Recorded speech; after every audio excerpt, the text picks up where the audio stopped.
out here in Central Square. We had to rush to get up here to see Sean Beardsley today. There was no way I was going to let Sean Beardsley's win at Brewerton go without me coming up here and chatting with him. His first modified win ever when you get right down to it. Started on the pole at every lap. First of all, Sean, congratulations. After all these years, I can imagine how great that must have felt to be in victory lane and stand on top of the roof.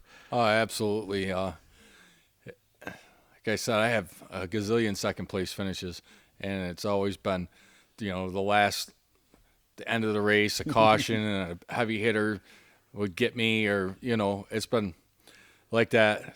I've never had like a huge sponsor type deal or driving for a top team or anything like that. So I always thought my motor program was a little off.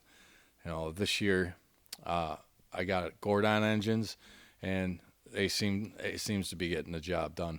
Big block or small block? It's a small block. Oh, so that's the second win this year for a small block at Brewerton because Andrew Ferguson won. Were there cautions? Were there chances where those big blocks could have eaten you up? Yeah, I believe there was 4 or 5 cautions. Okay. Yep. So what did you do? Stay to the outside? Yeah, I was on the outside. That is the preferred groove for a small block, right? Because if you go to the bottom and have to use the brakes, that's when those big blocks eat you up, or am I making it too simple? Oh, yeah, a lot of times it is. I mean, you're not going to win the drag race. Right. And even last year, I felt that once the race was going, you were competitive. That my small block was just as good as anybody. But on restarts, I normally get beat up a lot, So what happened on the restarts then? How did you stay outside and not let those big blocks get that run on you into 1 and into 3? Oh, well, we had Dylan Zacharias. He was in second for most of the race, and he was also a small block.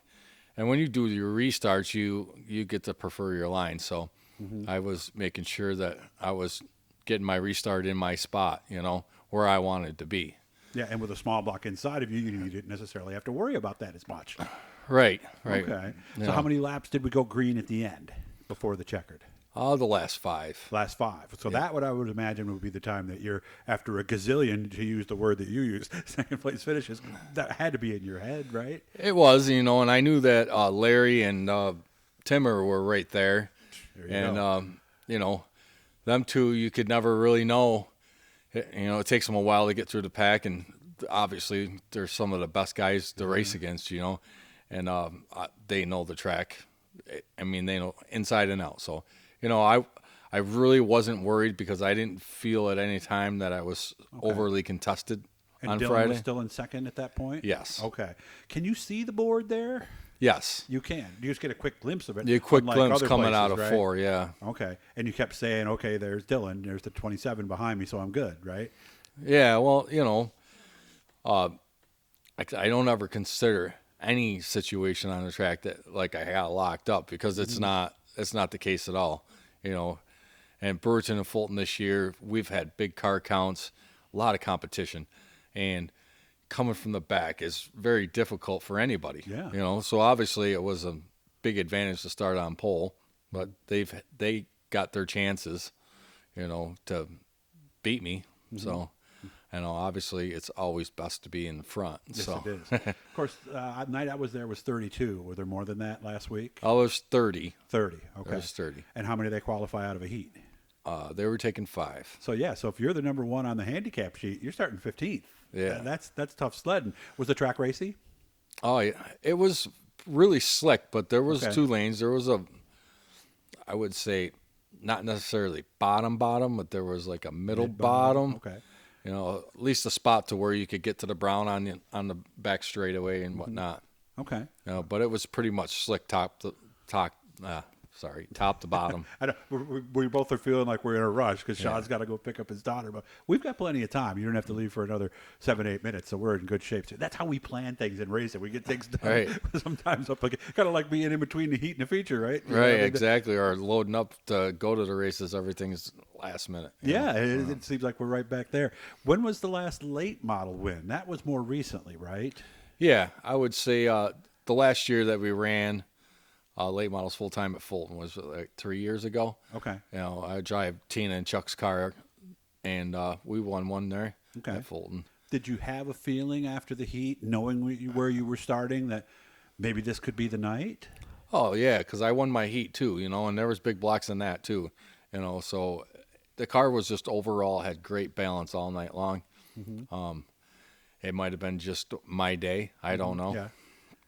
But my car's been fast every night for the most part, all season. And it's just been, little things here or there that have taken it away from me. So did you even have a feeling this season that maybe you, within the last few weeks, that you had a good package that maybe you could? Oh, absolutely. You did all along. So the confidence never wavered. Yeah, no. Every night that I go there to either Brewerton or Fulton, I feel like that I'm bringing a car that's capable of winning, and throughout the night, it's whatever decision making we do is, like Fulton on Saturday, I over guessed on how much bite was going to remain in the track because it was bitier than normal there, and I was wrong.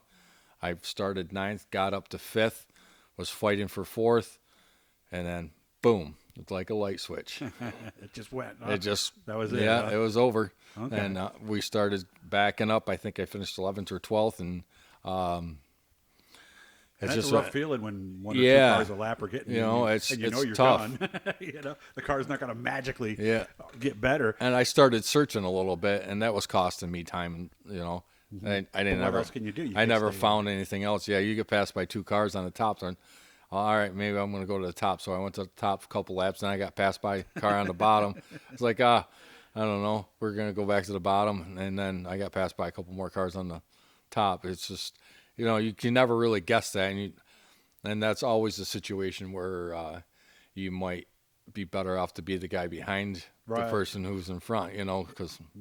But I always try to gauge it by the cars in front of me, and I was doing great, and then all of a sudden I wasn't, and it's just a matter of a small change. Yeah.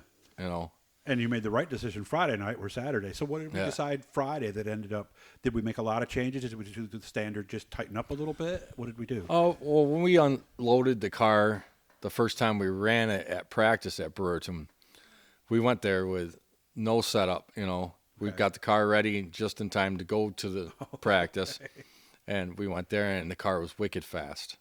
So we brought it home. We put it on the scales. We knew where it was. It wasn't anywhere near what we usually run. So, the week prior to last weekend, I finished 1 spot out of qualifying. There was 35 cars there or whatever. And I actually lost my spot. Tommy Sears passed me with 1 lap to go or whatever. He won the week before. Yeah, and here he is in the Conti. And here we are. Me and him were fighting for the last qualifying spot in the Conti. So that's how tough it's been at Brewerton Fulton. Competition's been heavy. It really has been. And this week it's going to be my turn to start in the back. Yeah, now you're going to be there. Now I'm going to be, Yeah, you might be in the Conti. I might be in the Conti, or I might be watching the feature in the grandstands. Who knows? Well, I'm so happy for you. Again, I know you're in a hurry, so we're going to wrap this up here. But there was no way I was going to let this go. I've known Sean for over 30 years, and when I saw his smiling face down in Victory Lane, I made a plan. I got to get over here. So good luck this weekend, and let's make sure it's not a whole bunch of years before we do this again, okay? Oh, I'd like to do it like every weekend if we could. Guys, subscribe, turn on the notifications, all that good stuff. If you haven't been to Brewerton yet, seriously, you're hearing it from Sean. It's a heck of a show there every week. 30 cars. It's tough just to get in and let alone win the race. So again, Absolutely. I'm happy for you, Sean, and I'll see you again soon. Thank you. All right. Thank you.